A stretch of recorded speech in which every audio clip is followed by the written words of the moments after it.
స్వీడన్లో mid summer celebrations చూడండి. ఇక్కడ వాళ్ళే పెద్ద పెద్ద కొమ్మలు నరికేసేసి అక్కడ పెట్టేస్తారు.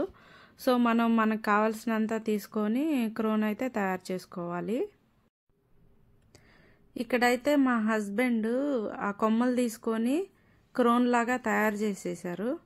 తయారు చేసేసి మా పాపకి పెట్టేసేసారు. మిడ్ సమ్మర్ సెలబ్రేషన్స్కి దీన్ని ఇలా ప్రతిష్ఠించి వాళ్ళు స్టార్ట్ చేస్తారు సెలబ్రేషన్స్. మనకి ఫ్లాట్ హౌస్ చేస్తారు. అలాగే దీనికి మిడ్ సమ్మర్ సెలబ్రేషన్స్ స్టార్ట్ చేయడానికి దీన్ని వాళ్ళు ఇలాగా నిలబెట్టి అప్పుడు క్లాప్స్ కొట్టి ఆ సమ్మర్ని అంతా వాళ్ళు ఎంజాయ్ చేస్తూ మంచిగా అక్కడే అన్నీ తింటారు, తాగడం అన్నీ అయిపోతుంది. చాలా బాగా ఎంజాయ్ చేస్తారు.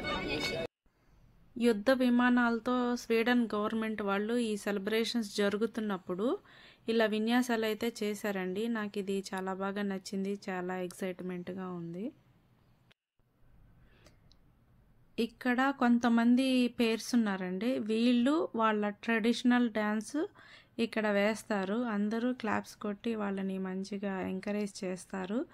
చాలా బాగా చేస్తారు. ఈ సింబల్ని నిలబెట్టిన తర్వాత అందరూ దాని చుట్టూ ఇలాగే చప్పట్లు కొడుతూ రౌండ్స్ తిరుగుతూ అన్ని రకాలుగా చేస్తారు. ఏడుస్తారు, నవ్వుతారు, కప్పల్లాగా గెంతుతారు, తుమ్ముతారు, దగ్గుతారు, ఇలా రకరకాల యాక్టింగ్లు చేస్తారు. క్లాప్స్ కొడతారు, డ్యాన్స్ వేస్తారు. ఇలా దాని చుట్టూరు కొంతసేపు తిరుగుతారు. అందరూ ఎవరి లైన్లో వాళ్ళు ఎంతమంది ఉంటే అంతమంది రౌండ్గా తిరుగుతూనే ఉంటారండి. ఇక్కడైతే మాత్రం అందరూ బాగా ఎంజాయ్ చేస్తారు. మేము కూడా బాగా ఎంజాయ్ చేసాము. ఇదేనండి మా స్వీడన్ మిడ్ సమ్మర్ సెలబ్రేషన్స్. మీకు నచ్చితే లైక్ చేయండి, షేర్ చేయండి, సబ్స్క్రైబ్ చేయండి. Thank you.